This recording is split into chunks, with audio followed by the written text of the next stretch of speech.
الله وحده والصلاة والسلام على من لا نبي بعده أما بعد قال الله عز وجل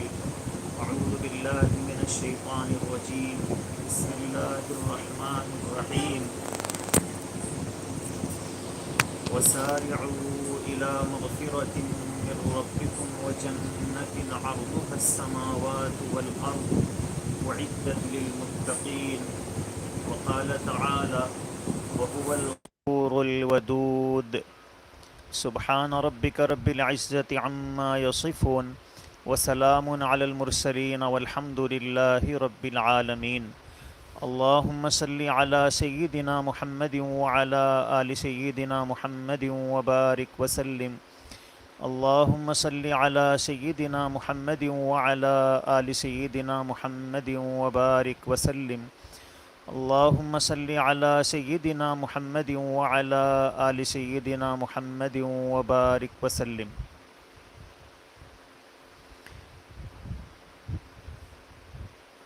ہر مسلمان کی یہ دلی خواہش ہے کہ اس کے جو کوتاہیاں ہیں، غلطیاں ہیں، جو جانے اور انجانے میں ہو جاتی ہیں، وہ کسی طرح معاف ہو جائیں، اللہ تبارک و تعالی مغفرت عطا فرما دیں، اور گناہوں کی وجہ سے اور کوتاہیوں کی وجہ سے روح جو آلودہ ہو جاتی ہے، دل گندا اور میلا ہو جاتا ہے، وہ پاک صاف ہو جائے اور دل دھل جائے اور روح بالکل صاف ستھری ہو جائے. اسی کو مغفرت کہتے ہیں، کہ دوسرے لفظوں میں اس کا مطلب یہ ہے کہ مغفرت مل جائے. اللہ تبارک و تعالی نے اس مغفرت کے پانے کو، جو ہر ایمان والے کی خواہش ہے، ہر بندہ مومن کی تمنا ہے، اور اس کے لیے وہ کبھی نماز پڑھ رہا ہوتا ہے، کبھی روزہ رکھ رہا ہوتا ہے، اور کبھی حج کر رہا ہوتا ہے، اور کبھی زکوٰۃ ادا کرتا ہے، تو یہ مغفرت کے خزانے انسان کو کیسے مل جاتے ہیں، اس کی روح کیسے دھل جاتی ہے، اس کے لیے اسے کیا کرنا ہے.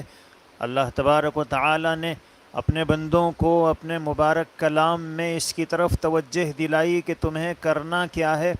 اللہ فرماتے ہیں وَسَارِعُوا إِلَى مَغْفِرَةٍ مِّن رَبِّكُمْ، کہ تم اپنے پروردگار کی مغفرت کی طرف دوڑو.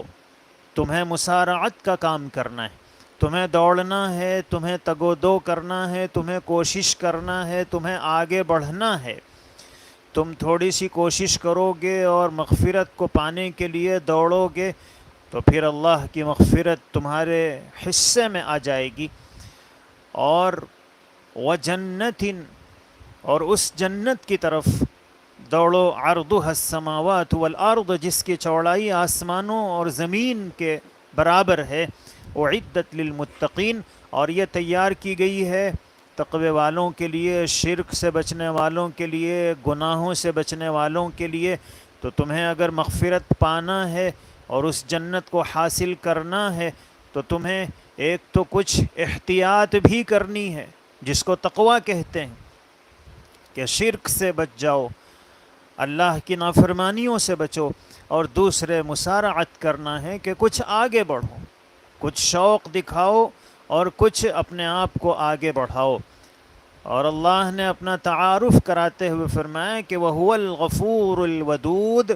اگر تم تھوڑی سی کوشش کرو گے، تم اپنی سی کوشش کرو گے جو تمہارے بس میں ہے، جو تمہاری سکت میں ہے،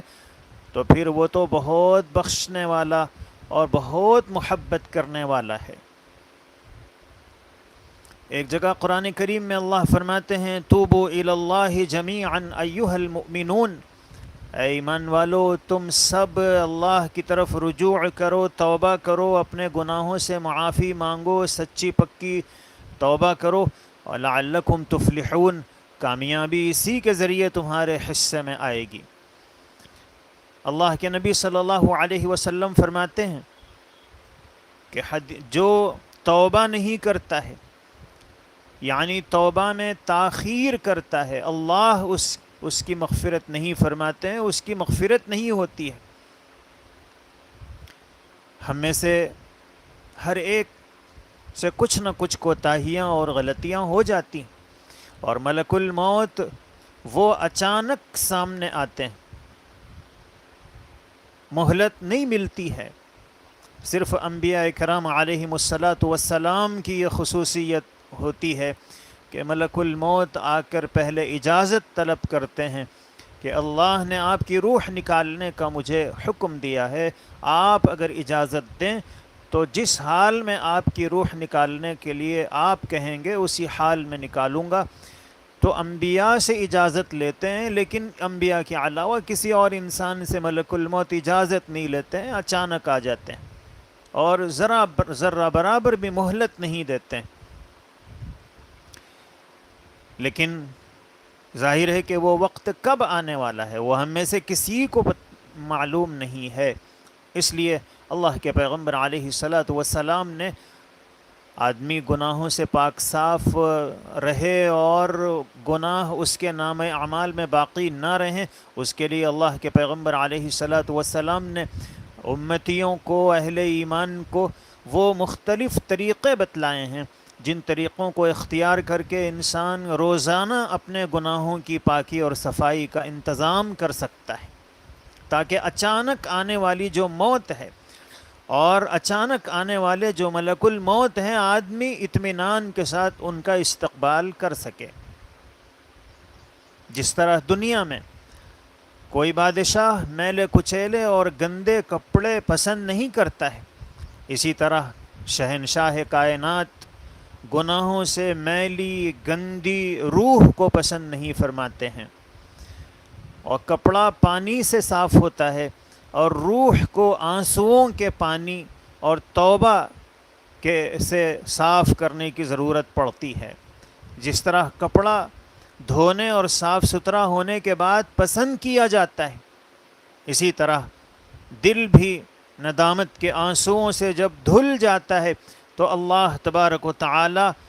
کہ قہر و غضب کی آگ ٹھنڈی ہو جاتی ہے اور اللہ اس بندے کو پسند فرماتے ہیں۔ حدیث قدسی میں ہے کہ اگر بندہ زمین کو گناہوں سے بھر دے پھر اس کے بعد مجھ سے توبہ کرے اور شرک سے اپنے آپ کو بچائے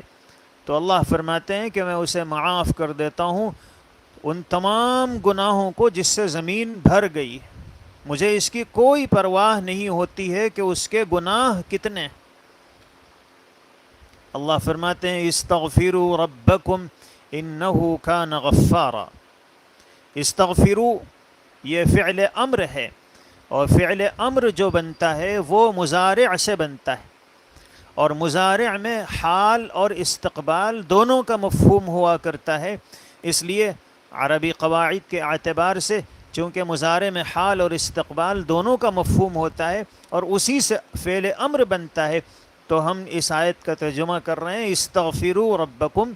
کہ اے لوگو اپنے رب سے، اپنے پالنے والے سے اپنے گناہوں کی مغفرت طلب کرو، معافی مانگو، حال میں بھی مانگو، موجودہ وقت میں بھی مانگو، اور آئندہ بھی اپنے پالنے والے سے مغفرت طلب کرتے رہو۔ تمہارا یہ عمل مسلسل جاری رہنا چاہیے۔ چنانچہ اللہ کے نبی صلی اللہ علیہ وسلم کے بارے میں حدیث میں موجود ہے کہ اللہ کے رسول صلی اللہ علیہ وسلم فرماتے ہیں کہ میں روزانہ 70 سے زیادہ مرتبہ استغفار کرتا ہوں کہ اللہ مجھے معاف فرما دیجئے۔ حالانکہ اللہ کے پیغمبر علیہ الصلاۃ والسلام معصوم ہیں، معصوموں کے سردار ہیں، آپ کو کوئی ضرورت نہیں تھی استغفار کرنے کی، لیکن اللہ کے رسول صلی اللہ علیہ وسلم ہمیں سکھانا چاہتے ہیں کہ مجھے ضرورت نہیں ہے لیکن میں بھی 70 سے زیادہ مرتبہ استغفار کرتا ہوں، تو تمہیں تو ضرورت ہے، اس لیے تمہیں کتنی مرتبہ کرنا چاہیے۔ اللہ کے پیغمبر علیہ الصلاۃ والسلام نے سکھایا کہ بندہ مسلسل استغفار کے عمل کو جاری رکھے، جس کی وجہ سے اللہ تعالیٰ اس کے گناہوں کو معاف فرما دیتے ہیں اور اس کی روح مسلسل دھلتی رہتی ہے۔ اللہ نے استغفرو کے بعد رب کا لفظ استعمال کیا کہ اپنے رب سے، اپنے پالنے والے سے تم اپنی مغفرت کی دعا کرو. جس طرح ماں باپ سے بچے معافی مانگیں اور بچہ کہے کہ ابا جی مجھے معاف کر دیجئے، تو اس کا دل پسیج جاتا ہے، باپ کا دل پسیج جاتا ہے، اس لیے کہ اس نے ابا کا لفظ استعمال کیا ہے. تو اللہ بھی فرماتے ہیں کہ استغفروا ربکم، تم اپنے رب سے اپنے گناہوں کی معافی چاہو جو تمہارا پالنے والا ہے، کہ اے میرے رب مجھے معاف فرما دیجئے. اللہ نے اپنا وہ اسم استعمال کیا ہے جس سے اللہ کی رحمت کے دریا میں طوفان اور جوش پیدا ہو جاتا ہے. انہ کان غفارا، ایک لفظ ہے غافر، اس کے معنی ہے بخشنے والا، اور غفار یہ مبالغے کا صیغہ ہے کہ مغفرت کا بحر زخار، بہت بخشنے والا، بہت معاف کرنے والا. سارے عالم کو اگر وہ بخش دے تو اس کی مغفرت کے غیر محدود سمندر میں کوئی کمی نہیں ہو سکتی. اسی لیے سرور کائنات صلی اللہ علیہ وسلم نے ارشاد فرمایا کہ دعا کرتے ہوئے فرماتے ہیں یا من لا تضر الذنوب، اے وہ پروردگار جس گناہوں سے جسے کوئی نقصان نہیں ہے، کہ اگر ہم سے گناہ ہوتے ہیں تو اللہ رب العالمین کا کوئی نقصان نہیں ہوتا ہے، ان کی شان میں کوئی کمی اور تنقیص پیدا نہیں ہوتی ہے. ولا تنقصه المغفرہ، اور اے وہ اللہ جس مغفرت اگر وہ عطا کر دے اس کے مغفرت کے خزانوں میں کوئی کمی نہیں ہوتی ہے. فاغفر لی ما لا یضرک،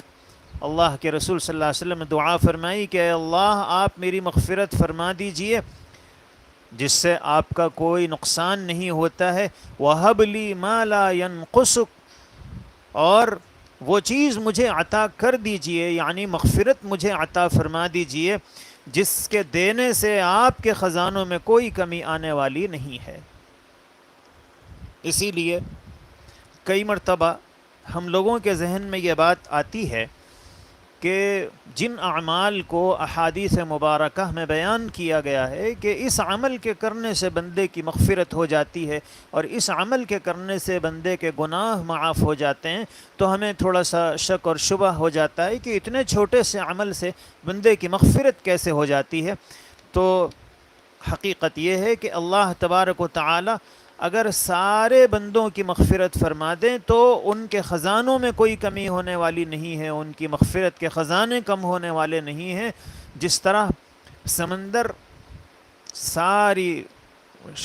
شہر کی اور سارے ملک کی غلاظتیں اس میں گرتی ہیں، لیکن سمندر غلاظت کے گرتے ہی ایک لمحے میں اس کو پاک کر دیتا ہے اور سمندر کا پانی پاک ہوتا ہے اور سمندر کی صحت پر اس سے کوئی اثر نہیں پڑتا ہے. اللہ کی بنائی ہوئی ایک معمولی نعمت اور ایک معمولی شے کے اندر اتنا اثر ہے کہ وہ سارے انسانوں کی گندگیوں کو، ساری آبادی کی گندگی کو لمحہ واحد میں صاف اور پاک کر دیتا ہے. تو اللہ کے رحمتوں کا کیا اندازہ لگا سکتے ہیں کہ وہ کتنی بڑی ہیں. یہی وجہ ہے کہ اللہ کے رسول صلی اللہ علیہ وسلم فرماتے ہیں، حضرت ابو ہریرہ رضی اللہ عنہ سے روایت ہے کہ رسول اللہ صلی اللہ علیہ وسلم نے فرمایا تعرض الاعمال کل 52، اللہ رب العالمین کے دربار میں ہر پیر اور جمعرات کو بندوں کے اعمال پیش کیے جاتے ہیں. فیغفر اللہ لکل مؤمن لا یشرک باللہ شیئا، تو اللہ ہر اس مومن کے جو اللہ کے ساتھ کسی کو بھی شریک نہ قرار دیتا ہو، شریک نہ کرتا ہو، اللہ اس کی مغفرت فرما دیتے ہیں. ایمان اللہ کو اتنا محبوب ہے، توحید کا اقرار اور توحید کے اوپر جم جانا اللہ کو اتنا پسند ہے کہ اللہ تبارک و تعالی اس بندے کی مغفرت فرما دیتے ہیں. الا من کان بینہ و بین اخیہ شحنا، سوائے اس بندے کے جس کے اور اس کے بھائی کے درمیان میں کینہ ہو، دشمنی ہو، بغض ہو. یہ گناہ اللہ کو اتنا ناپسند ہے کہ اس کی وجہ سے اللہ تبارک و تعالی مغفرت نہیں فرماتے ہیں. اس لیے اللہ کے پیغمبر علیہ الصلاۃ والسلام کی اس حدیث کی روشنی میں ہمیں جس گناہ سے بچنا چاہیے اور جس گناہ سے بچنے کی وجہ سے آدمی مغفرت کے خزانوں کو اور اللہ کی رحمت کو پا لیتا ہے، وہ ہے حسد، بغض اور کینے سے اپنے کو بچانا. فیقول تعالی، اللہ فرماتے ہیں اترکوہما حتی یصطلحا، کہ یہ چونکہ ایک دوسرے سے دشمنی رکھ رہے ہیں اس لیے ان کو ان کے حال پر چھوڑ دو جب تک کہ وہ آپس میں صلح نہ کر لیں. اگر وہ صلح کر لیں گے تو پھر میں ان کی مغفرت کر دوں گا. اللہ تبارک و تعالی اپنے بندوں کو جو اس سے توبہ کرتے ہیں، معافی چاہتے ہیں، ان کو زمین کی پستیوں سے آسمان کی بلندیوں تک پہنچا دیتے ہیں، اور اپنے وقت کے انتہائی مجرم کو اللہ تبارک و تعالی سرتاج اولیاء بنا دیتے ہیں. حضرت فضیل ابن عیاض رحمۃ اللہ علیہ اپنے وقت کے زبردست ڈاکو تھے. ایک دن کسی مکان کی دیوار پھلانگ کر لوٹنا چاہتے تھے. کسی پڑھنے والے قاری کی آواز سنائی دی، الم یأن للذین آمنوا ان تخشع قلوبہم لذکر اللہ، کیا ایمان والوں کے لیے ابھی وقت نہیں آیا کہ ان کے دل اللہ کے ڈر سے لرز جائیں. جب حضرت فضیل ابن عیاض نے یہ آیت مبارکہ سنی، ان کا دل لرز گیا اور کہا کہ وقت آ گیا ہے. فوراً انہوں نے اللہ کے حضور توبہ کی، اللہ میں آپ سے معافی چاہتا ہوں اور مجھے معاف فرما دیجئے. توبہ فوراً انہوں نے کی، اور اس کے بعد پھر جن جن کے حقوق ان سے وابستہ تھے، جن جن لوگوں کو لوٹا تھا، ان سب کو تحقیق کر کر کے ان کا مال واپس کیا اور معافی چاہی. اب جو ہاتھ بے گناہوں کے کاٹنے کے لیے استعمال ہوتے تھے اور اب وہ دعاؤں میں اٹھنے لگے، جو نگاہیں لوٹ مار کے لیے قافلوں کی تلاش میں رہتی تھیں وہ رحمت باری کا انتظار کرنے لگیں. اب ان کا معمول بن گیا کہ وہ ہر ایک کے پاس پہنچتے، جس سے ان کو تکلیف ہوئی تھی، جس کو لوٹا تھا اس کا مال واپس کرتے اور اس سے معافی مانگتے. فضیل ابن عیاض رحمۃ اللہ علیہ کے حالات میں لکھا ہوا ہے کہ ایک یہودی کے پاس گئے اور اس سے کہا کہ مجھے معاف کر دو، میں نے تمہارا مال لوٹا تھا. اس کو مال واپس کیا. اس نے کہا کہ میری ایک شرط ہے، اگر تم اس شرط کو پورا کر دو تو پھر میں تمہیں معاف کر دوں گا. یہودی نے پوچھا کہ کیا شرط ہے؟ تو یہودی سے انہوں نے پوچھا کہ کیا شرط ہے؟ تو یہودی نے کہا کہ میرے کھیت میں یہ جو ریت کا ٹیلا ہے تم اسے اٹھا کر سمندر میں پھینک دو، تب میں تمہیں معاف کر دوں گا. حضرت فضیل ابن عیاض نے اس کو آسان سودا سمجھا اور فوراً تیار ہو گئے اور اٹھا کر اس ریت کو سمندر میں پھینکنے لگے. اللہ کی رحمت جوش میں آئی اور اللہ نے اپنی ہوا کو حکم دیا کہ فضیل کی مدد کرو. چنانچہ اللہ کی قدرت کا اظہار ہوا اور ہوا تیز چلی اور سارا ریت کا ٹیلا اڑ کر وہ سمندر میں جا کر گر گیا. فضیل ابن عیاض کی اس گویا کرامت کو اور اللہ تبارک و تعالی کی قدرت کو دیکھ کر یہودی اس کا اللہ کی قدرت کا اقرار کیے بغیر نہیں رہ سکا اور اس نے ایمان قبول کر لیا. انسان کے گناہ اگر سمندر کی جھاگ کے برابر بھی ہوں تو جس طرح صابن کپڑے کو اجلا کر دیتے ہیں، صاف ستھرا کر دیتے ہیں جب صابن استعمال کیا جائے اور کپڑے نکھر کے صاف ستھرے ہو جاتے ہیں، اسی طرح انسان اگر گناہوں سے پاک صاف ہونا چاہے اور استغفار کرے، توبہ کرے، تو اللہ تبارک و تعالی اس کو بھی، اس کی بھی روح کو ایسے ہی صاف اور نکھار دیتے ہیں۔ اللہ تبارک و تعالی اپنے بندوں کو معاف کرنا چاہتے ہیں، اور تھوڑی سی بندے کی توجہ چاہتے ہیں کہ بندہ میری طرف مائل ہو اور میں اسے معاف کروں۔ چنانچہ روایات میں ہے، منقول ہے کہ حضرت موسیٰ علیہ السلام کے زمانے میں جب بنی اسرائیل میں قحط پڑا تو لوگوں نے حضرت موسیٰ علیہ السلام سے گزارش کی کہ آپ دعا فرما دیں۔ حضرت موسیٰ علیہ السلام 70,000 سے زیادہ ایمان والوں کو لے کر شہر سے باہر نکلے، جنگل گئے اور دعا شروع کی کہ اے اللہ، دودھ پینے والے بچوں اور چرنے والے جانوروں اور نماز پڑھنے والے بوڑھوں کے طفیل، آپ ہم پر رحمت نازل فرما دیجئے اور بارش کی نعمت عطا فرما دیجئے اور قحط کو دور فرما دیجئے۔ مگر آسمان پہلے سے زیادہ صاف اور آفتاب پہلے سے زیادہ گرم ہو گیا۔ اس وقت حضرت موسیٰ علیہ السلام نے عرض کیا کہ اے اللہ، اگر میری وجاہت آپ کے سامنے گھٹ گئی ہے تو حضرت محمد صلی اللہ علیہ وسلم کے وسیلے سے التجا کرتا ہوں، آپ دیا ہے، اب تم اعلان کرو کہ وہ اس مجمع سے نکل جائے اور اس کے بعد پھر بارش ہوگی۔ حضرت موسیٰ علیہ السلام نے فرمایا کہ اے اللہ، میری آواز کیسے پہنچے گی؟ 70,000 سے زیادہ کا مجمع ہے۔ اللہ نے فرمایا کہ موسیٰ تم اعلان کرو، ہم تمہاری آواز کو پہنچا دیں گے۔ چنانچہ حضرت موسیٰ علیہ السلام نے اعلان فرمایا۔ اب وہ جو گناہ گار بندہ تھا،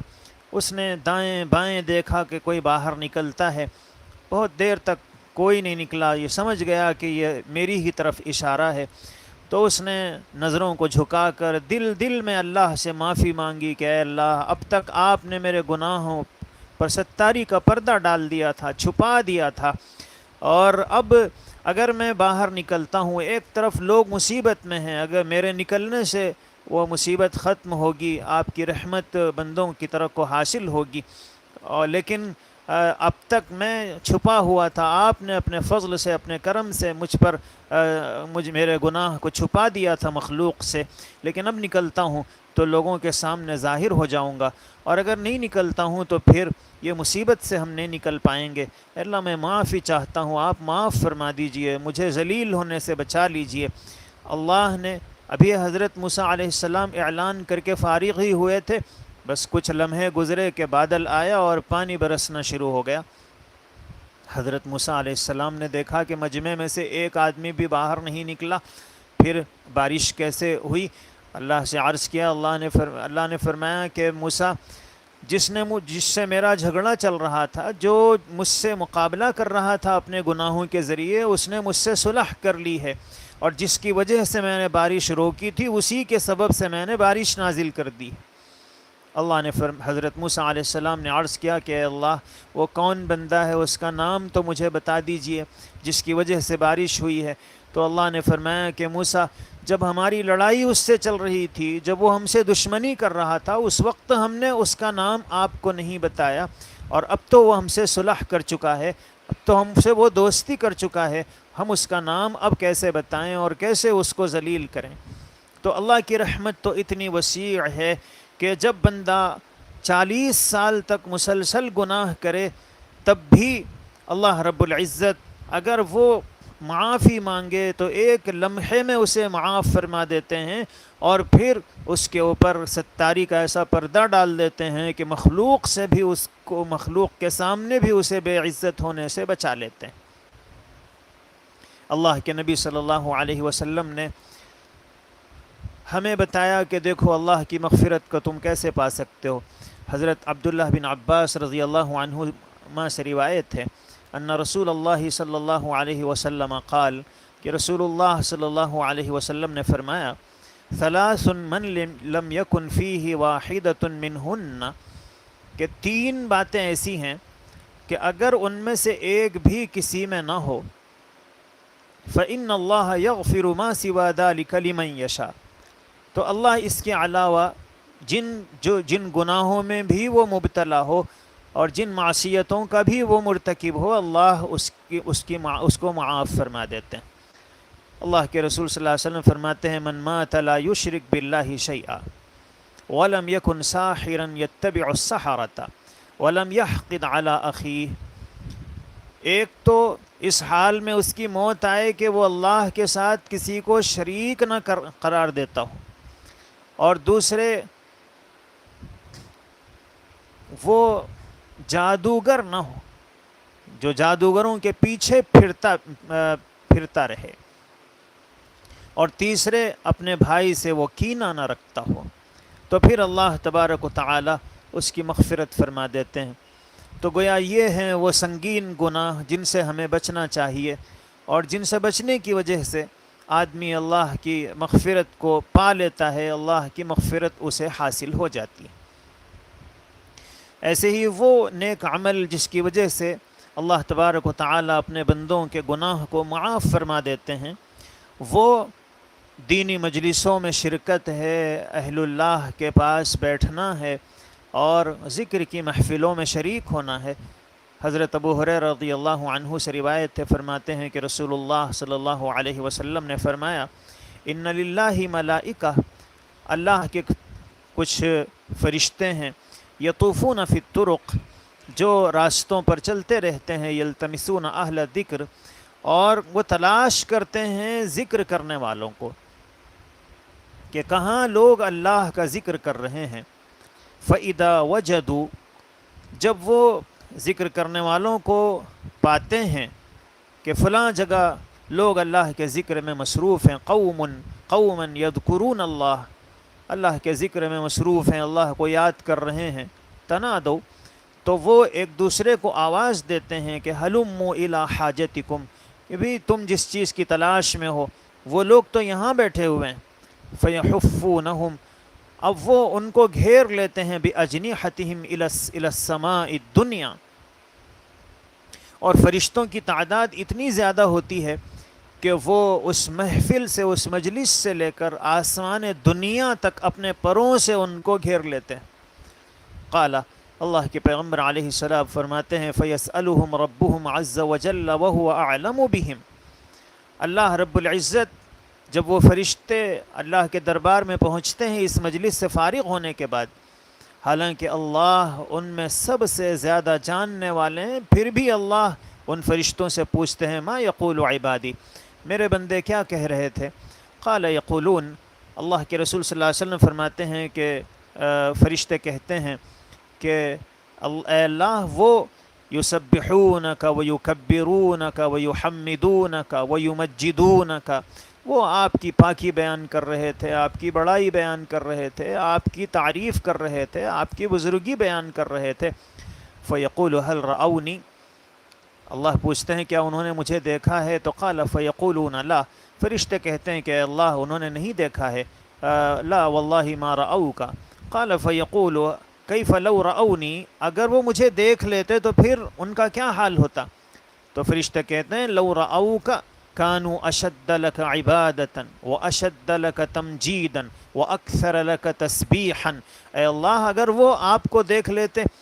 تو اب سے کہیں زیادہ آپ کی عبادت کرتے، اب سے کہیں زیادہ آپ کی بزرگی بیان کرتے، اور بہت زیادہ آپ کی پاکی بیان کرتے۔ اللہ فرماتے ہیں فما یسألونی، وہ مجھ سے کیا مانگ رہے تھے؟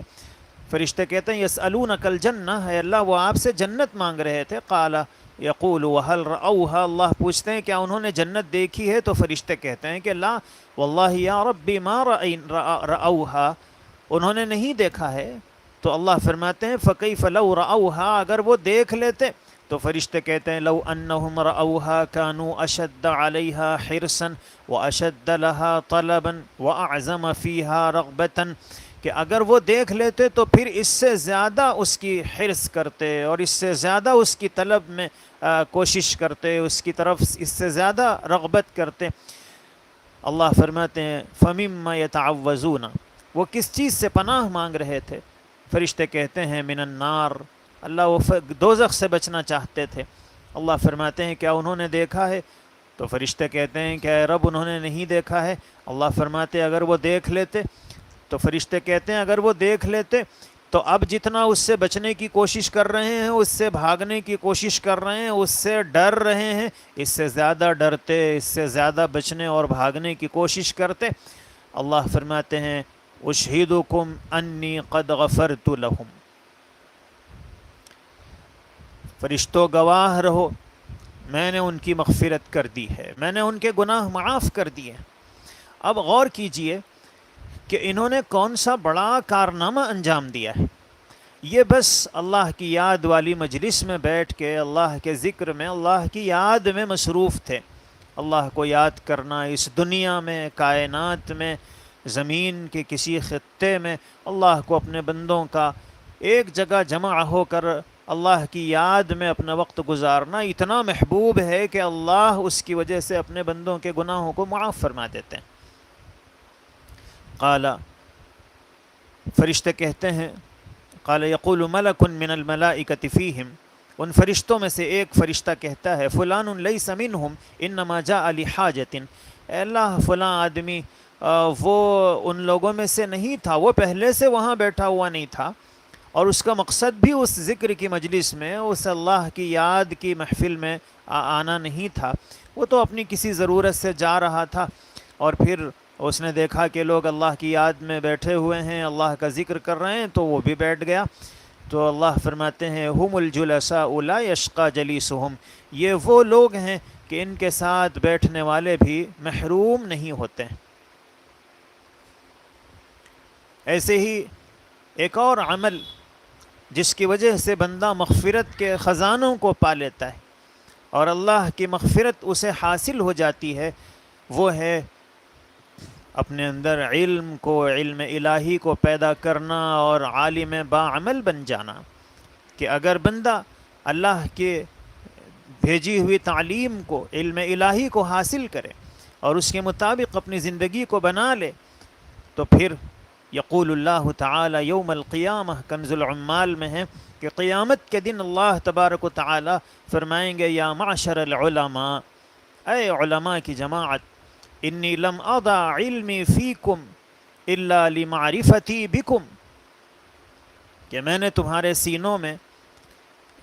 علم اس لیے رکھا تھا کہ تمہارے ذریعے سے اپنی پہچان کراؤں، تمہارے ذریعے میں نے اپنے بندوں کو اپنی پہچان کروائی ہے، میں نے تمہیں استعمال کیا ہے اپنی پہچان کے لیے۔ قوموا، اٹھو، قد غفرت فانی قد غفرت لکم، میں نے تمہیں معاف کر دیا ہے، تمہاری مغفرت کر دی ہے۔ ایسے ہی جو آدمی عالم نہ بن سکا لیکن علم کے حاصل کرنے میں لگا ہوا ہے، طلب علم میں اس کا وقت لگ رہا ہے،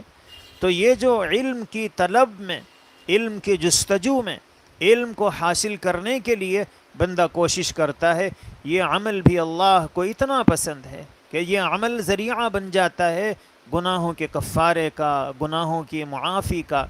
اس لیے ہمیں چاہیے کہ زندگی بھر ہم اپنے کو طالب علم بنا کر رکھیں، کوئی دن ہمارا ایسا نہ گزرے جس میں ہم نے علم کے حصول کی کوئی کوشش نہ کی ہو۔ اللہ کے پیغمبر علیہ السلام فرماتے ہیں کہ من طلب العلم کان کفارۃ لما مضی،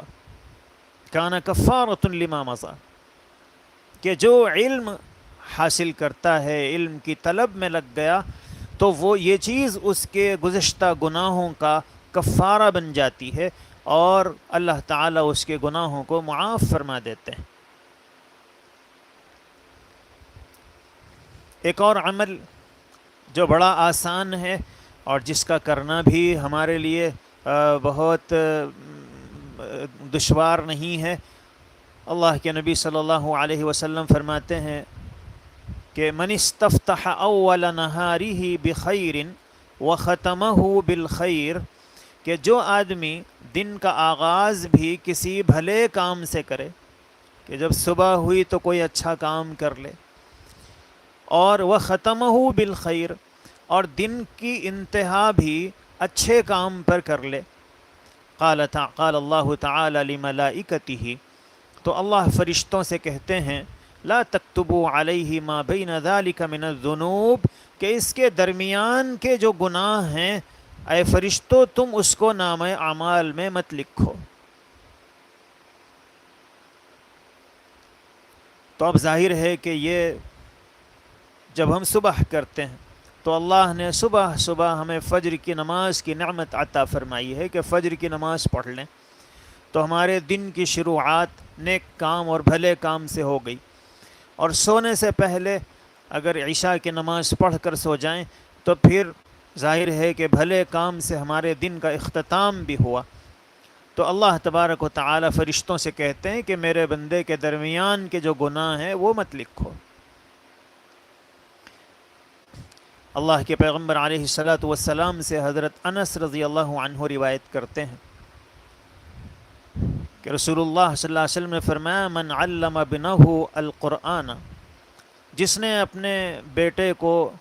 ناظرِ قرآن پڑھایا، غفر لہ ما تقدم وما تأخر، اللہ تبارک و تعالی اس کے اگلے پچھلے گناہوں کو معاف فرما دیتے ہیں۔ اب ظاہر ہے کہ یہ عمل ہم میں سے ہر وہ آدمی کر سکتا ہے جس کو اللہ نے اولاد عطا فرمائی ہے، کہ جب بندہ اپنی اولاد کو قرآن مجید پڑھنا سکھا دیتا ہے تو پھر اس کی وجہ سے اللہ تبارک و تعالی اس بندے کے گناہوں کو معاف فرما دیتے ہیں۔ ایسے ہی حضرت ابو ہریرہ اور حضرت ابو سعید خدری رضی اللہ عنہما روایت کرتے ہیں کہ نبی کریم صلی اللہ علیہ وسلم نے فرمایا والذی نفسی بیدہ، اس اللہ کی قسم جس کے قبضے میں میری جان ہے، ما من عبد یصلی الصلوات الخمس ویصوم رمضان ویؤدی الزکاة ویجتنب الکبائر السبع، کہ جب کوئی بندہ 5 نمازوں کو پابندی سے پڑھتا ہے اور رمضان کے روزے رکھتا ہے اور زکوٰۃ اگر اللہ نے اس پر فرض کی ہے تو زکوٰۃ ادا کرتا ہے، وَيَجْتَنِبُ الْكَبَائِرَ السَّبْعَ، اور 7 جو بڑے بڑے گناہ ہیں ان سے بچتا ہے، إِلَّا فُتِحَتْ لَهُ أَبْوَابُ الْجَنَّةِ الثَّمَانِيَةُ يَوْمَ الْقِيَامَةِ، اللہ اس کے لیے جنت کے 8 دروازوں کو کھول دیتے ہیں۔ اور اللہ کے رسول صلی اللہ علیہ وسلم نے آیت تلاوت فرمائی کہ ان تجتنبوا کبائر ما تنہون عنہ نکفر عنکم سیئاتکم، کہ اگر تم بڑے بڑے گناہوں سے بچو، پرہیز کرو، تو اس کی برکت سے میں تمہارے جو دوسرے گناہ ہیں ان کو معاف کر دیتا ہوں۔ اللہ کے پیغمبر علیہ الصلاۃ والسلام کی اس مبارک حدیث سے معلوم ہوا کہ اگر ہم ان ارکان اسلام کی پابندی کریں اور بڑے بڑے گناہوں سے اپنے آپ کو بچانے کی کوشش کریں، اللہ اس کی برکت سے چھوٹے گناہوں کو معاف فرما دیتے ہیں۔ اور ایک اور عمل، وضو ہم روزانہ کرتے ہیں، اور اگر اس کو تھوڑا سا اہتمام سے کریں اور کامل انداز میں وضو کرنے کی کوشش کریں، سنتوں کی رعایت کریں اور آداب اور مستحبات کے مطابق وضو کرنے کی کوشش کریں، کوئی عضو سوکھا نہ رہے، اس کا اہتمام کریں، تو ہمارا یہ وضو کرنا، یہ عمل خود ہمارے لیے مغفرت کا ذریعہ بن جاتا ہے۔ حضرت عثمان بن عفان رضی اللہ عنہ سے روایت ہے، کہتے ہیں سمعت رسول اللہ صلی اللہ علیہ وسلم یقول، میں نے اللہ کے نبی صلی اللہ علیہ وسلم کو یہ فرماتے ہوئے سنا کہ لا يسبغ عبد الوضوء، کہ بندہ جب کامل طریقے پر وضو کرتا ہے، الا غفر اللہ له ما تقدم من ذنبه وما تأخر، اللہ تعالی اس کے اگلے پچھلے گناہوں کو معاف فرما دیتے ہیں۔ تو یہ وہ عمل ہے جو ہم روزانہ کرتے ہیں، لیکن جب بندہ اس کو اہتمام سے کرتا ہے اسی عمل کو، تو اللہ تعالیٰ اس وضو کی برکت سے بندے کے گناہ کو معاف فرما دیتے ہیں۔ حضرت عثمان بن عفان رضی اللہ عنہ سے ایک اور روایت ہے کہ سمعت النبی صلی اللہ علیہ وسلم یقول، کہ میں نے اللہ کے رسول صلی اللہ علیہ وسلم کو یہ فرماتے ہوئے سنا، من توضأ فغسل یدیہ، جس نے وضو کیا اور اپنے ہاتھوں کو دھویا، ثم مضمض ثلاثا واستنشق ثلاثا وغسل وجهه ثلاثا ويديه الى المرفقين ثلاثا، کہ اس نے ہاتھ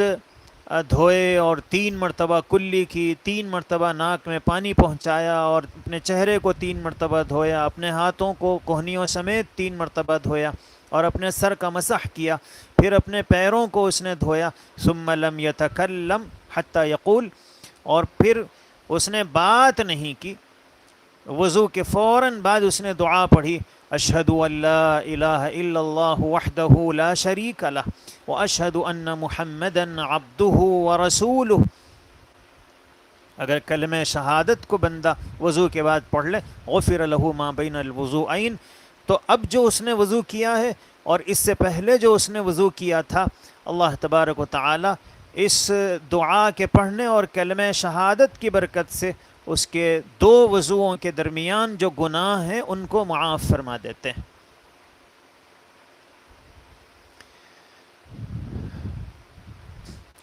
اللہ کے پیغمبر علیہ السلام نے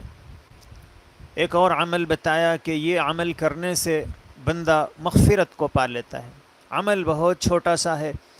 اور ہم میں سے ہر آدمی کر سکتا ہے. اگر اس عمل کو اختیار کیا جائے، پابندی کی جائے، تو ہماری کوئی رات ایسی نہیں گزرے گی جس میں ہم اللہ کی رحمت اور مغفرت کے خزانوں کو سمیٹ نہ رہے ہوں. بندہ ظاہر ہے کہ اس کے گناہ کہاں باقی رہیں گے جس کے لیے رات بھر فرشتے مغفرت کی دعائیں کر رہے ہوں. حضرت ابن عباس رضی اللہ عنہما سے روایت ہے ان رسول اللہ صلی اللہ علیہ وسلم قال، کہ رسول اللہ صلی اللہ علیہ وسلم نے فرمایا، طہروا هذه الاجساد طہرکم اللہ، تم اپنے جسموں کو پاک صاف رکھو، اللہ تمہیں پاک رکھے گا. تم اپنے جسم کو پاک صاف رکھنے کی کوشش کرو، اللہ تمہاری روح کو پاک فرما دے گا. فَإِنَّهُ لَيْسَ مِنْ عَبْدٍ يَبِيتُ طَاهِرًا، اللہ کے رسول صلی اللہ علیہ وسلم فرماتے ہیں کہ جو بندہ بھی وضو کی حالت میں رات گزارتا ہے، یا سونے سے پہلے اس نے وضو کر لیا،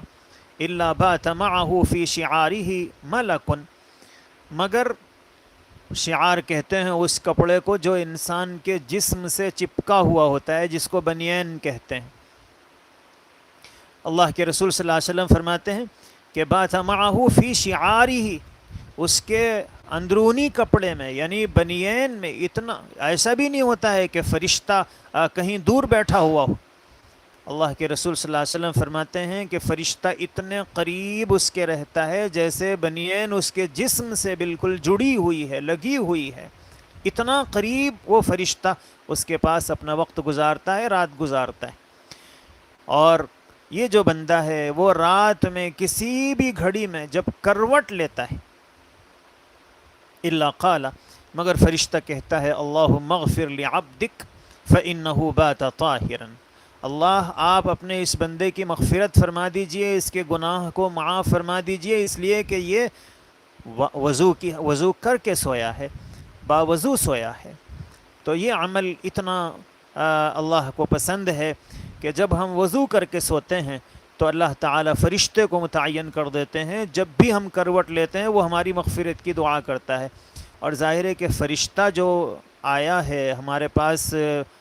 وہ موجود ہے رات میں،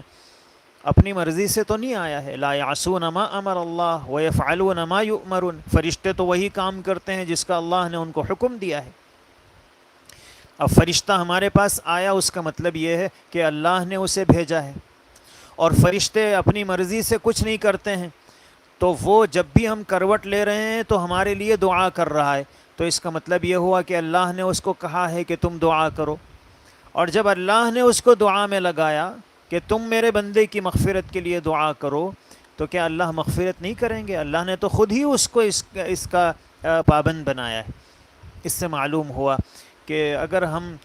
وضو کر کے سوئیں تو ہمارا یہ عمل اللہ کو اتنا محبوب ہے کہ اللہ اٹھنے سے پہلے ہمارے گناہوں کو معاف فرما دیتے ہیں. اس لیے ہمیں چاہیے کہ ان اعمال کی ہم پابندی کریں. احادیث مبارکہ میں ایسے چھوٹے چھوٹے اعمال جن کو ہم آسانی سے کر سکتے ہیں اور اس پر عمل کرنا انسان کے لیے کوئی دشوار چیز نہیں ہے. اللہ کے پیغمبر علیہ السلام نے ہمیں بتائے ہیں کہ یہ کر لو، یہ کر لو، اللہ اس کی وجہ سے مغفرت فرما دیں گے، اس سے گناہ معاف ہو جائیں گے. تو ہمیں ان اعمال کو سیکھنے کی اور جاننے کی ضرورت ہے کہ وہ کون سے اعمال ہیں، اور ہم اس کا اہتمام کریں گے تو انشاءاللہ ہماری روح پاک ہو جائے گی، گناہ صاف ہو جائیں گے، نام اعمال نے گناہ کی گندگیوں سے وہ گویا خالی ہو جائے گا، اور ہم اللہ کی رحمتوں کے مستحق ہو جائیں گے انشاءاللہ۔ ہمارا یہ جو پروگرام ہے یہ روزانہ دن میں 2 بجے سے 3 بجے تک چلتا رہے گا، اور رمضان کا جو آخری عشرہ ہے اس میں انشاءاللہ رات میں عشاء کے بعد 10 بجے سے 11 بجے کے درمیان بھی انشاءاللہ یہ پروگرام ہوگا۔ اللہ تعالیٰ سے دعا ہے اللہ تعالیٰ مجھے آپ کو ایسی نیکیاں کرنے کی توفیق عطا فرمائے جس سے ہمارے گناہ معاف ہو جاتے ہیں اور نام اعمال گناہوں کی گندگیوں سے پاک صاف ہو جاتا ہے۔ کچھ سوالات ہیں۔ ایک لیزا سید یہ سوال کرتی ہیں کہ اسلام میں سال میں کتنی مرتبہ قرآن کی تلاوت کرنا فرض ہے؟ ایسا کچھ نہیں ہے کہ اتنی مرتبہ فرض ہے یا اتنی مرتبہ پڑھنا چاہیے۔ اللہ کا کلام ہے، جتنا پڑھا جائے اتنا ہی اللہ تبارک و تعالی خوش ہوتے ہیں۔ ہمارا کوئی دن ایسا نہیں گزرنا چاہیے جس میں ہم نے اللہ کے کلام کو نہ پڑھا ہو۔ اب جتنا گڑ ملائیں گے اتنی ہی مٹھاس پیدا ہوگی،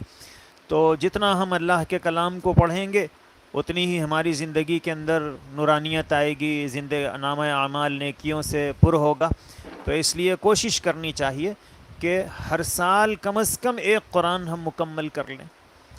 اور اللہ نے اگر ہمت دی ہے تو ہر مہینہ ایک قرآن پڑھنے کی کوشش کریں، روزانہ ایک پارہ پڑھیں۔ دوسرا سوال ہے، نیہا صدف یہ سوال کر رہی ہے کہ کیا عورت ریشم کی جو چوری ہے وہ لگا سکتی ہے یا نہیں؟ بالوں کی جو چوری ہے، انسانوں کے جو بال ہیں ان کی چوری لگانا یہ درست نہیں ہے۔ اللہ کے پیغمبر علیہ الصلاۃ والسلام نے ان عورتوں پر لعنت فرمائی ہے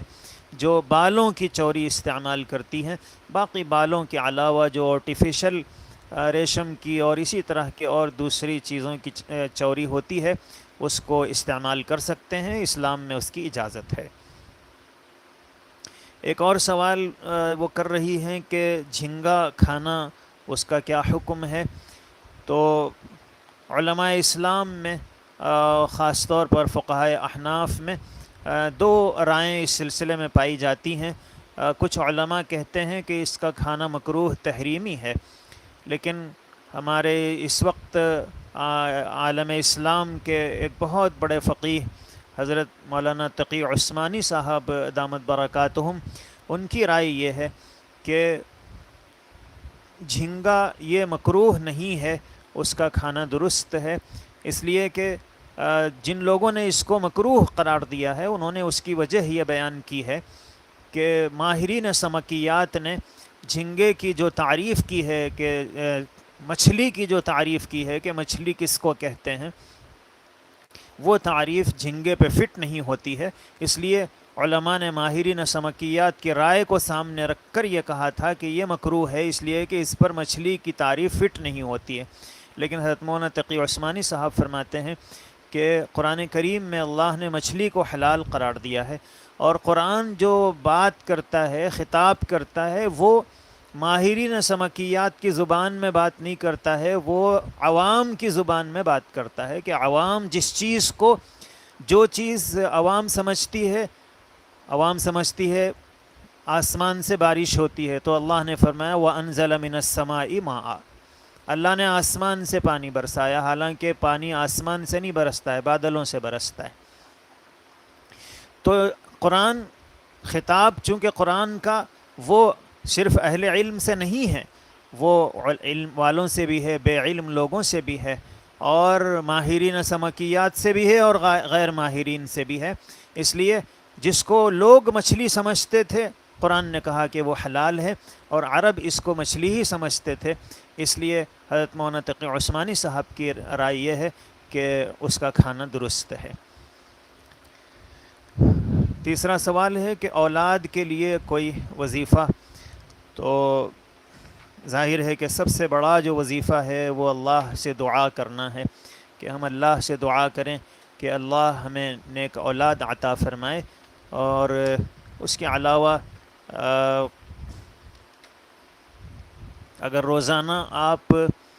صبح فجر کی اذان کے بعد سنتیں پڑھ کر اور فرض پڑھنے کے درمیان، سنت و فرض کے درمیان اگر 11 مرتبہ درود شریف شروع میں اور آخر میں اور درمیان میں 7 مرتبہ سورہ فاتحہ پڑھیں، اور پھر اس کے بعد اللہ تعالیٰ سے دعا کریں، اور پھر 5 نمازوں میں فرض نماز کے فوراً بعد اللہ تعالیٰ دعاؤں کو قبول فرماتے ہیں۔ اس وقت اگر دعا کی جائے تو وہ دعائیں جلدی قبول ہوتی ہیں۔ دعا کا اہتمام کریں، اللہ سے دعا ہے اللہ جتنے لوگ بے اولاد ہیں اور اولاد کے متمنی ہیں سب کو نیک صالح اولاد نصیب فرمائے۔ دعا کر لیجئے۔ الحمدللہ رب العالمین، اللہم صلی وسلم وبارک وانعم علی حبیبک سیدنا محمد صلی اللہ علیہ وسلم۔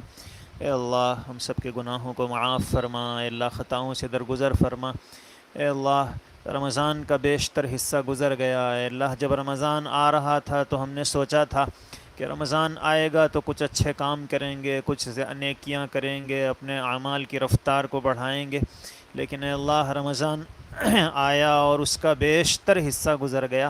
لیکن ہم صرف ارادوں ہی میں رہ گئے۔ اے اللہ ہم اپنے اعمال میں اضافہ نہیں کر پائے، اے اللہ اپنے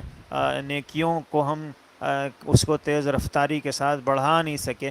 اے اللہ کچھ ٹوٹے پھوٹے اعمال ہم نے کیے اپنے فضل سے، اپنے کرم سے۔ اے اللہ آپ تو اچھی طرح وضو کرنے پر بندوں کی مغفرت فرما دیتے ہیں۔ اے اللہ یقیناً ہم نے اس مبارک ماہ میں کوئی ایک تو وضو اچھا کیا ہوگا، اے اللہ اسی کو بہانہ بنا کر ہماری مغفرت فرما دیجئے۔